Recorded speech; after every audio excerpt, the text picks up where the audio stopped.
Okay, class, all of you, let's start the chapter of civics, chapter 1 revision. This is unit 1, and unit 1 there are two chapters. Chapter number 1 is about Indian Constitution, and chapter number 2 understanding secularism.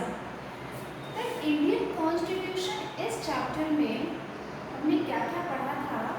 Why does a country need a constitution? सबसे important question, this is very important. Constitution की जरूरत क्यों है country में? तो इसके कुछ points हैं. आप सभी को आंसर पता होंगे कि क्यों हमें constitution की जरूरत है, ठीक है? Second point, this is very important class, इसलिए ध्यान रखना. The Indian Constitution, what are the key features? पहली बात की Constitution की importance क्यों है, and second thing, what are the key features? Key features अपने Constitution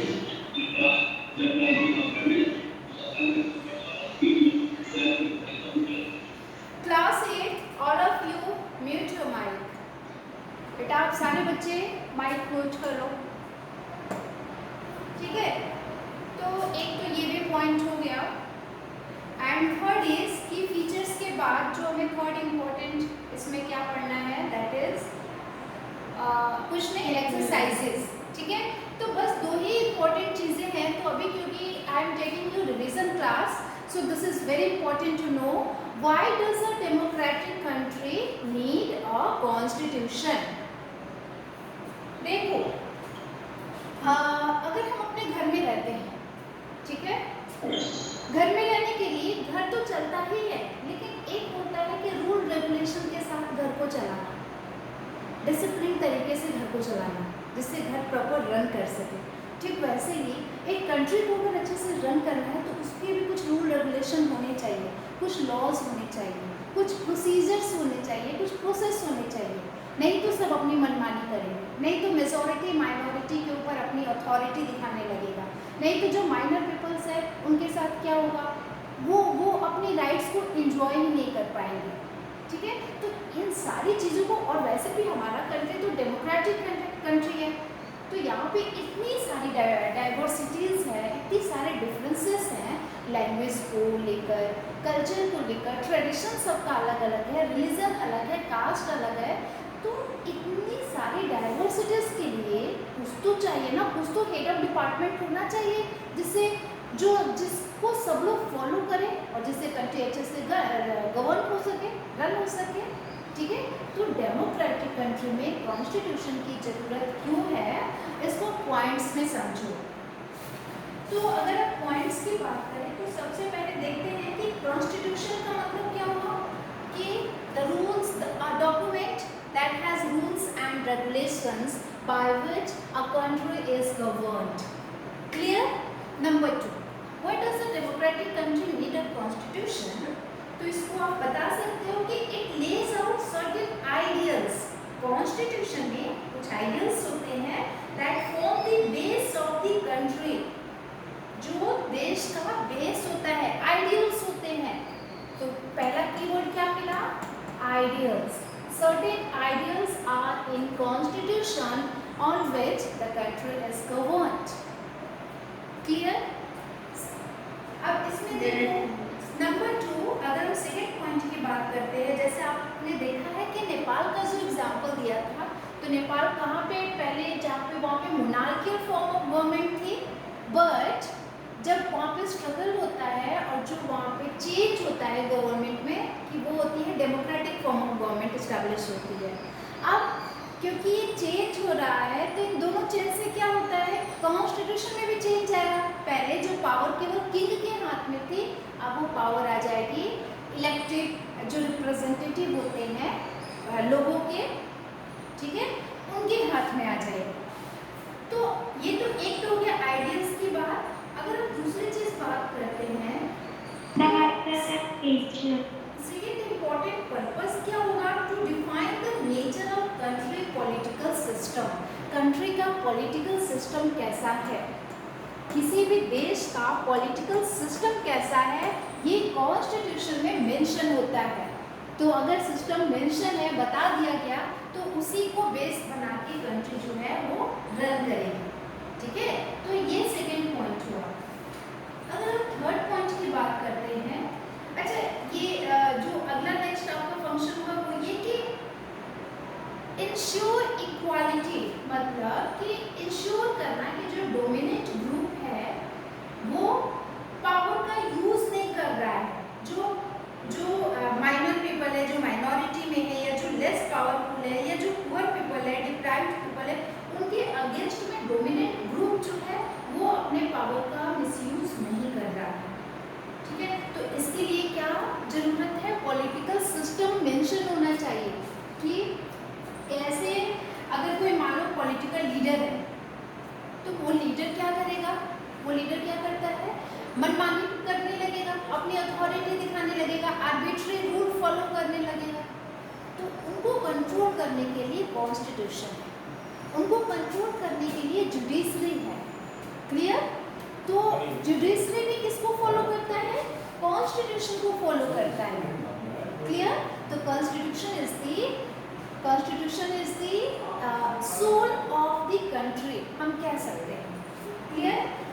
अगर हम नेक्स्ट पॉइंट पे बात करते हैं कॉन्स्टिट्यूशन की इम्पोर्टेंस क्यों है, तो नेक्स्ट पॉइंट क्या हो सकता है कि यस बेटा, discrimination of rights is fundamental need of society. Audio आपका क्लियर नहीं, your audio is not very clear to me, so I will explain it। कि थर्ड पॉइंट हम कह सकते हैं कि the constitution save us from ourselves। ये आपका फर्स्ट पैराग्राफ है पेज नंबर 9 में। इसका मतलब क्या होगा, इसका मतलब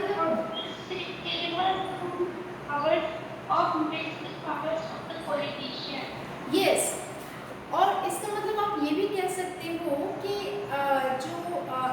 ये पॉसिबल हो सकता है डेमोक्रेटिक कंट्री में कि कुछ लोग जो बहुत ज़्यादा अपने आप को पावरफुल समझते हैं, स्पेशली पॉलिटिकल पार्टीज, वो बहुत ज़्यादा क्या होती है, वो डिक्टेटरशिप अपना अगर चलाने लगे, स्टार्ट करने लगे, तो क्या होगा, पूरी कंट्री गवर्न ही नहीं करेगी, अच्छे से रन ही नहीं करेगी। तो उनको कंट्रोल करने के लिए भी कॉन्स्टिट्यूशन की ज़रूरत होती है। A good constitution does not allow the kings to change its basic structure। Constitution का जो बेस है उसको कोई भी चेंज नहीं कर सकता है, चाहे वो कितना भी पावरफुल पीपल क्यों ना हो। ठीक है, तो ये कुछ पॉइंट्स हैं जो आप बता सकते हो कि हमारे देश में कॉन्स्टिट्यूशन की जरूरत क्यों है। अब उसके बाद क्वेश्चन नंबर 2 है, look at the wording of two documents. अब ये 2 डॉक्यूमेंट्स है, 1990 का कॉन्स्टिट्यूशन ऑफ नेपाल, ठीक है, नेपाल का कॉन्स्टिट्यूशन 1990 में, एंड इंटरिम कॉन्स्टिट्यूशन 2007 में। ठीक है, इंटरिम का मतलब क्या होता है कि टेम्पररी कॉन्स्टिट्यूशन बना है, टेम्पररी, परमानेंटली नहीं। तो आर्टिकल 35 में यहाँ पे बता रहा है, जब 1990 की नेपाल की एग्जाम्पल दिया हुआ है, हमारी जो नेबरिंग कंट्री है, कि वहाँ पर क्या था कि the executive power of the kingdom क्यों, क्योंकि नेपाल में किंग की गवर्नमेंट थी, यानी कि मोनार्कियल फॉर्म ऑफ गवर्नमेंट थी, तो वो यूज हो रही थी इन his majesty, means in his king, वहाँ के राजा में वो पावर पूरी तरह से मतलब उनमें थी, and the council of ministers, और राजा के जो मंत्री होते थे उनके अंडर में थी। तो वैसे 1990 का नेपाल कुछ इस तरह से था। आप समझ सकते हैं कि जब हम लोग का देश 1947 में आज़ाद हुआ एंड 50 में कॉन्स्टिट्यूशन हमारा आ गया, तो सोचो कि 40 साल बाद भी नेपाल की क्या हालत थी। ठीक है, 2007 में नेपाल में क्या होता है कि now the executive power of Nepal shall be vested in the council of ministers. अब किंग की इम्पोर्टेंस खत्म हो गई 2007 में, अब काउंसिल ऑफ मिनिस्टर्स आ गए, यानी कि लोगों के द्वारा चूज किए गए रिप्रेजेंटेटिव आ गए। तो ये दोनों डिफरेंस है। अब क्वेश्चन क्या है, what is the difference in who exercise executive power in the above 2 constitution of Nepal.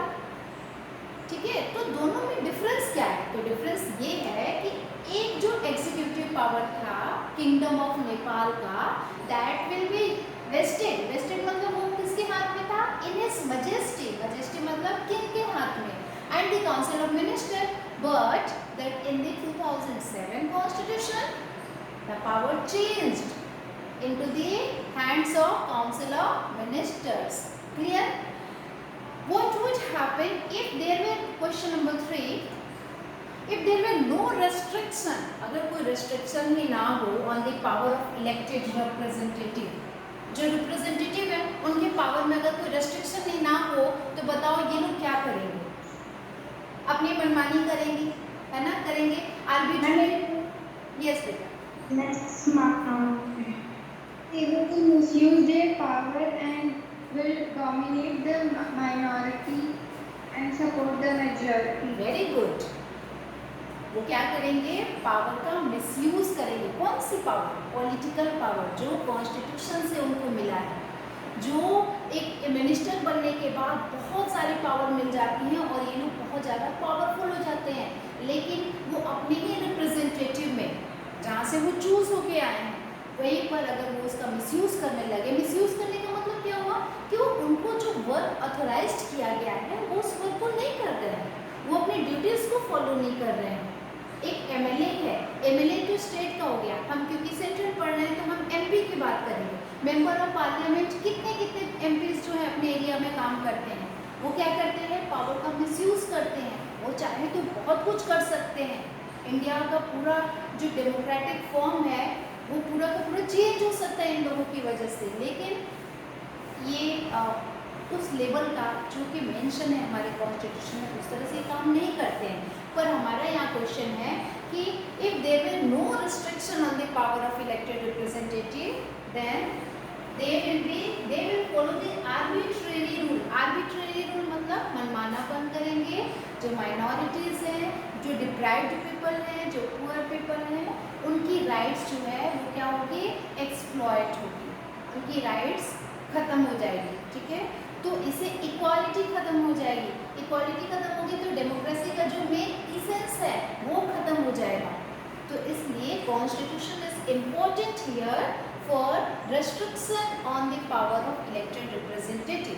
और अगर मान लो कि कॉन्स्टिट्यूशन के उसको फॉलो नहीं कर रहे हैं और ये लॉ को मिसयूज करते हैं तो क्या होगा? Supreme court, judiciary.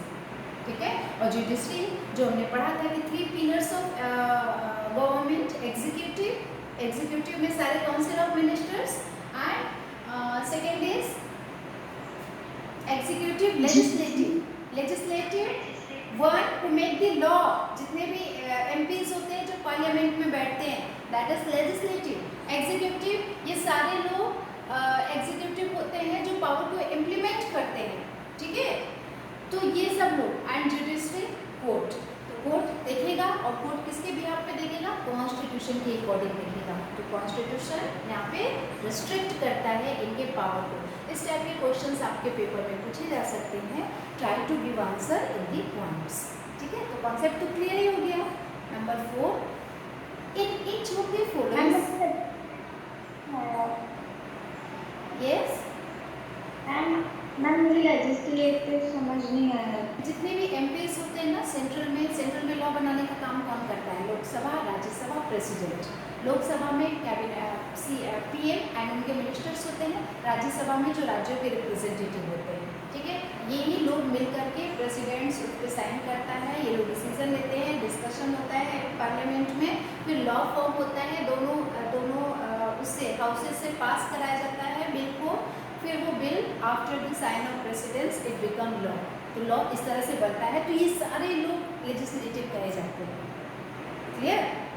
अब क्वेश्चन 4 है माइनॉरिटी और मेजॉरिटी.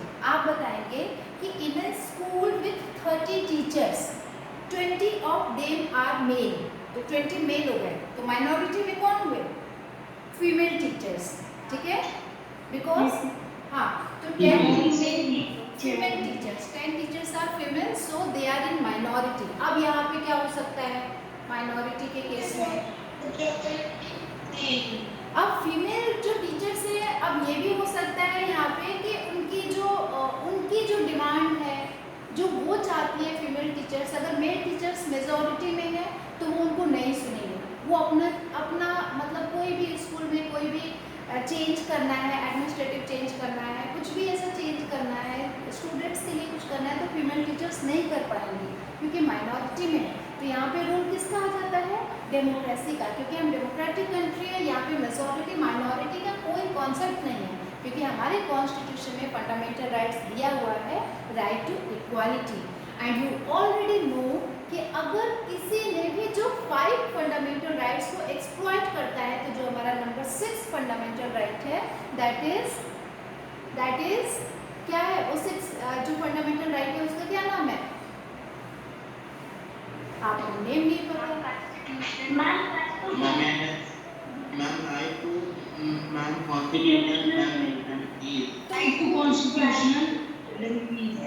तो कॉन्स्टिट्यूशनल जो हमारा 6 फंडामेंटल, यस, ओके, तो जो हमारा 6 फंडामेंटल राइट है, नंबर 6 वाला है। टोटल हमारे 6 फंडामेंटल राइट से तो 6ठा नंबर वाला कहता है कि अच्छा, तो ये अगर ये लोग राइट्स फॉलो नहीं करेंगे तो चलो इनको लेके चलो कोर्ट। और फिर finally on the basis of 6 fundamental rights हम ये सारे प्रॉब्लम्स को लेके कोर्ट में जाते हैं और हमें न्याय मिलता है। तो यहाँ पे इक्वालिटी का होना बहुत जरूरी है। यस मैम, जो 6 फंडामेंटल राइट है मैम, उसमें ये है कि मैम कोई भी किसी भी सिटीजन को कोई किसी तरह से भी वायलेंस हो रहा है मैम कोर्ट जा सकता है। तो मैम अगर ये वायलेंस मिनिस्टर के द्वारा किया जा रहा है तो क्या वो इस केस में जा सकता है? बिल्कुल, ये सबके लिए, हम राइट टू इक्वालिटी की बात कर रहे हैं ना, तो ये सबके लिए, चाहे मिनिस्टर हो, चाहे एक घर में काम करने वाली मेड हो, सबके लिए है ये, क्योंकि कॉन्स्टिट्यूशन है। Constitution is the soul of the democracy, it is the essence of the democracy. Question B number 85% of the population are Buddhist. India में 80% जो पॉपुलेशन है मोर देन, वो किसकी है? हिंदुइज्म की। मैं एक एग्जैक्ट नहीं बता रही हूँ, मैं आपको लेआउट रफ फिगर बता रही हूँ, हिंदुइज्म की है। बाकी जो बचते हैं वो सारे मुस्लिम्स हैं, लेकिन बौद्धिज्म, क्रिश्चियन, जैनिज्म, तो बौद्धिज्म जो है वो 5%। एक मान के चलो कि अगर मेरी सिटी में केवल 5% पॉपुलेशन बौद्धिज्म की है, बौद्धिस्ट की है, और बाकी सारे हिंदुइज्म है, तो क्या होगा? माइनॉरिटी में किस कौन होगा? बौद्धिस्ट होंगे। अब यहाँ पर रीजन के बेस पे इनके साथ डिस्क्रिमिनेशन हो सकता है। क्लियर? तो ऐसे में किसका रोल आएगा यहाँ पे? कॉन्स्टिट्यूशन का। पावर ऑफ कॉन्स्टिट्यूशन आप जानते ही हैं कि अच्छा, कॉन्स्टिट्यूशन में क्या क्या चीज़ें होती हैं?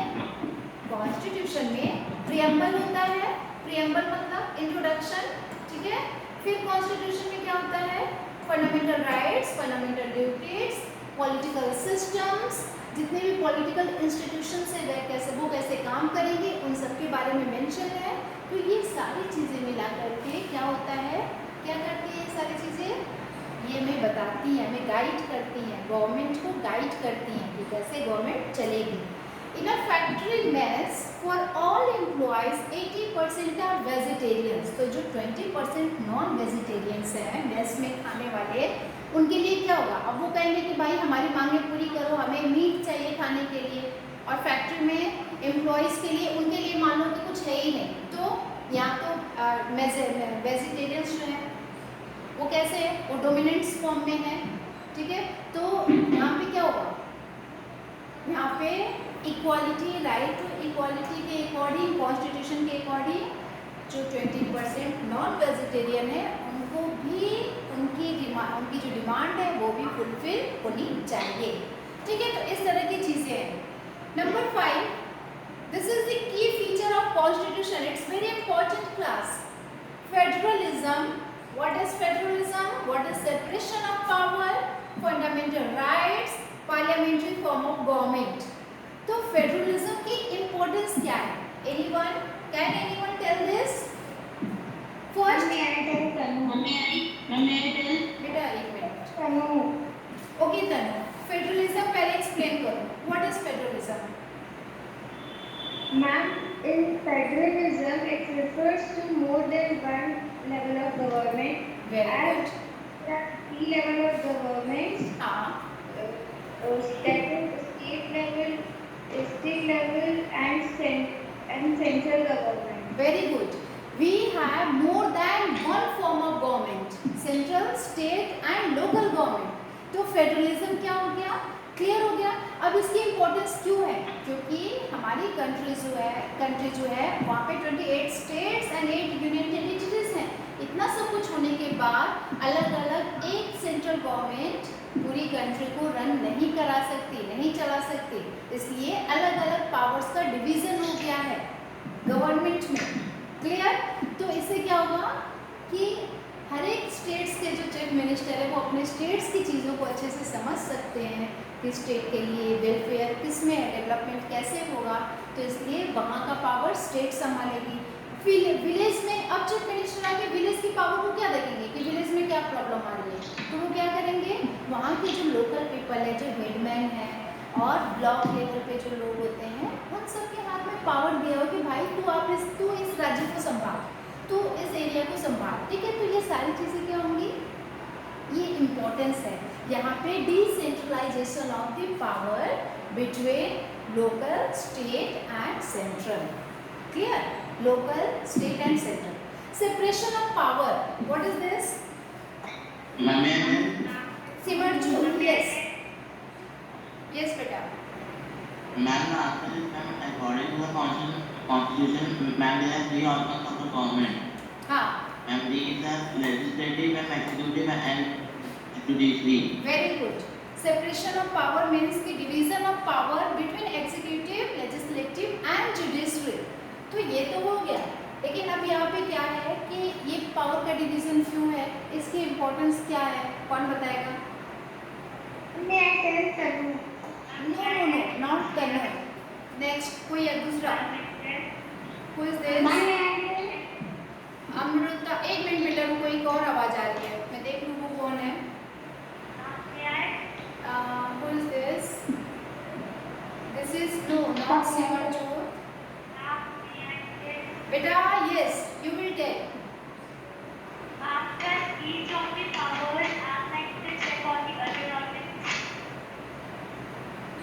It's not clear. एक बार फिर से बोलो.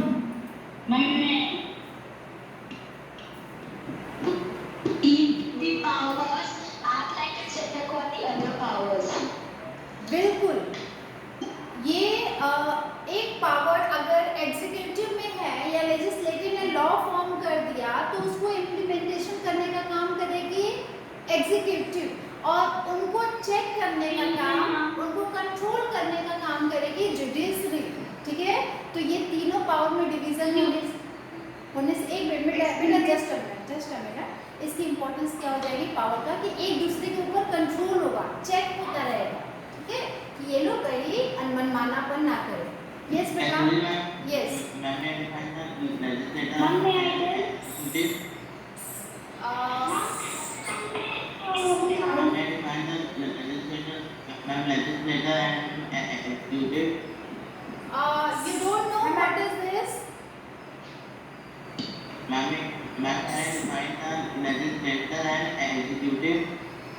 नो, अभी मैं आपसे ये पूछ नहीं रही हूँ बेटा, मुझे सिर्फ ये जानना है कि जो मैं भी पढ़ा. देखो बेटा, ये 4 जो है ये की फीचर्स है. की फीचर्स यानी कॉन्स्टिट्यूशन हमारा, उसका मेन जो फीचर्स हैं वो ये चारों हैं. तो फंडामेंटल राइट्स की इम्पोर्टेंस आप ऑलरेडी जानते हैं.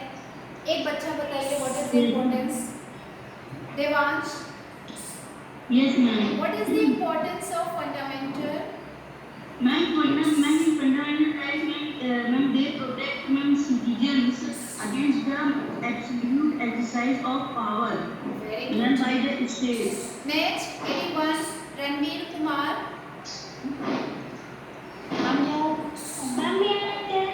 Sanya Prabha. Sanya, you will explain what is the other importance. Yes, ma'am. बेटा, दूसरा इम्पोर्टेंस क्या है फंडामेंटल राइट का? Ma'am, we protect citizen against the active exercise of power by the state. Very good. And last feature is the parliamentary form of government. Parliamentary form of government. कि importance क्या है। Yes बेटा, yes, what's your question?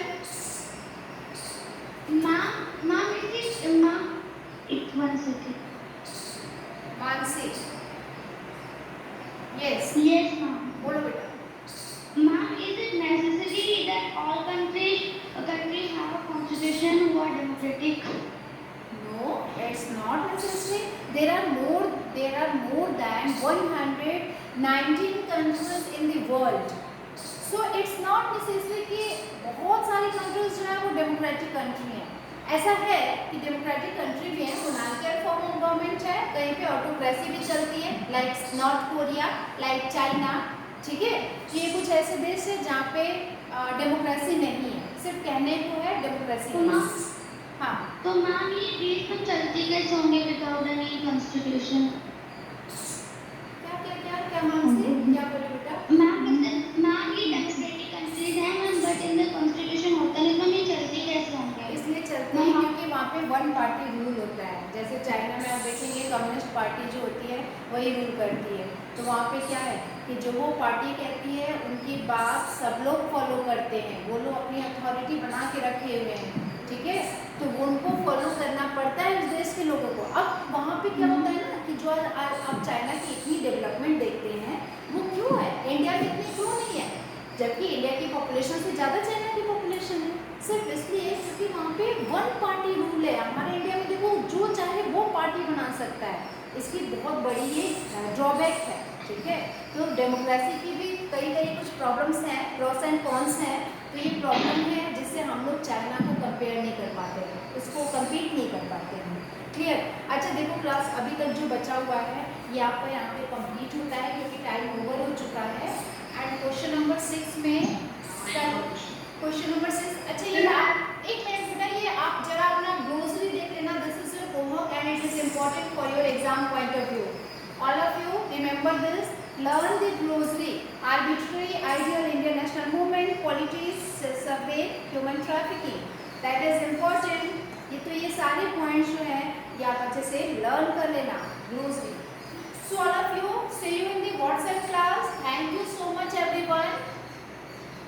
And what is it? Thank you, ma'am. Beta, we will discuss rest questions in the WhatsApp class because time is over now. Thank you, ma'am. Okay. Thank you, ma'am. Thank you, ma'am. Thank you, ma'am. Thank you, ma'am.